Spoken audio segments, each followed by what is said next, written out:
Kaixo kazetaguneko lagunak, bideo honetan gure ikastaroetan zuzenean nola izena eman erakutsiko dizuegu.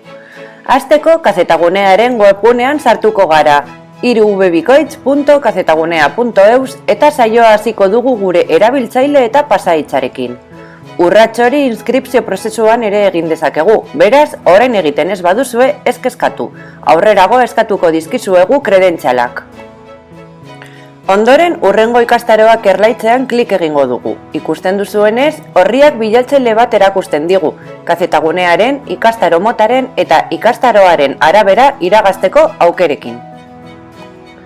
Iragazki horiek erabiliko ditugu gure ikastaroak izan ditzakeen berezitasunen arabera. Baliteke, zentroaren arabera soilik iragaztea interesatzen zaigula. Kasu horretan, kazetagunea iragazkia baino ez dugu erabiliko.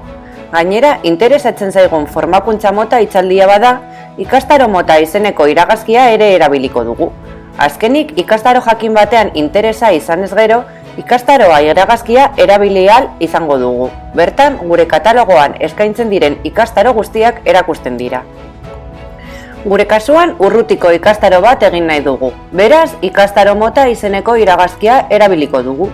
Ez dugu ikastaroa aukeraren arabera iragaziko, planifikatutako urrutiko ikastaro guztiak orrialdean irakustea nahi baitugu.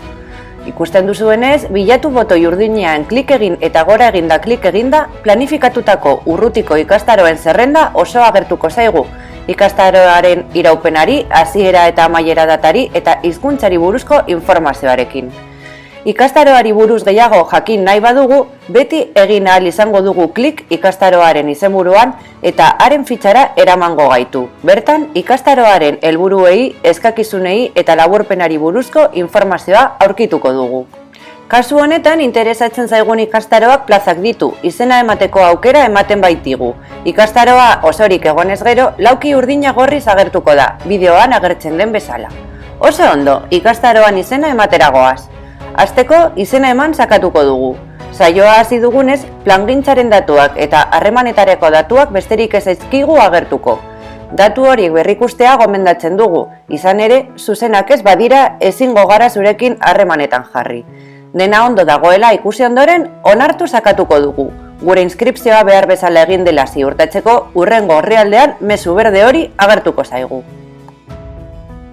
Imagina dezagun konturatu garela ezin dugula izena eman dugun ikastaroa egin konpromiso bat sortu zaigulako, eta gure plaza utzi nahi dugula beste pertsona batek gure lekua har dezan.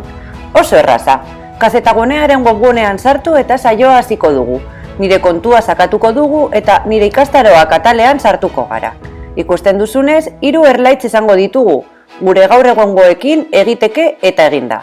Kasu horretan, egiteko dauden ikastaroak erlaitzean klik egingo dugu eta, besterik gabe, ezabatu inskripzioa botoi gorria sakatuz baja emango diogu ikastaroari. Oso erraza. Azkenik, imagina dezagun Bilbo Deusto kazetagunean kanba ikasi diseinatzen ikastaroa egin nahi dugula.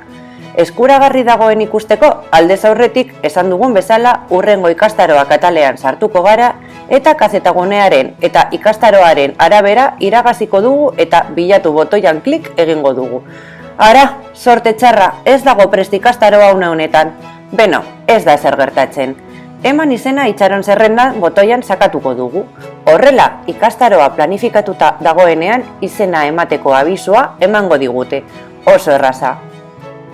Bideo zuen interesekoa izatea espero dugu. Gero arte!